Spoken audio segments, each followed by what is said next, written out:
Nene inamin ang bagay na kinakatakutan ng kanyang Kuya Migs, ano ito ating alamin.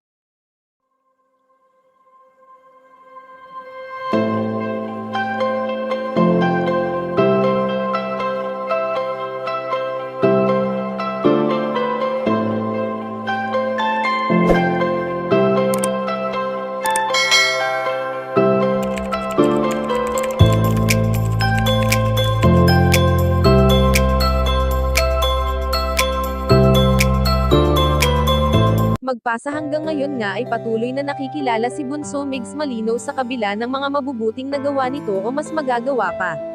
Sa kung ano ang nakikita nating pag-uugali ng binata, ay ganun rin ang tunay na pagkatao nito sa likod ng kamera. Subalit alam naman natin na walang perpekto sa mundo at lahat ng tao ay may pinagdadaanan na problema, na ni minsan ay hindi sa atin ibinabahagi ni Bunso Migs Malinaw dahil hindi naman lingid sa ating kaalaman na tanging kasiyahan lamang ang nais nito at wala ng iba pa. Sa mga panahong nakasama nga ng binata ang kanilang prinsesa na si Cutie Mahal, ay labis ang kaligayahan na naramdaman nito lalo na ang kanyang pamilya na sinuportahan ang kanilang pagsasama.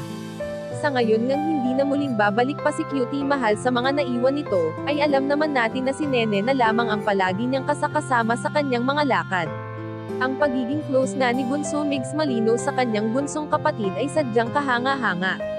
Samantala ngayon nga ay tahasang inamin ni Nene ang bagay na kinakatakutan ng kanyang Kuya Migs, at ito ay ang muli siyang maiwan ng babaeng kanyang mamahalin, kaya naman mas ninanais na lamang nito na mapag-isa at hindi na muling humanap pa ng kanyang kapareha, dahil para sa binata ay wala nang hihigit pa kay Cutie Mahal.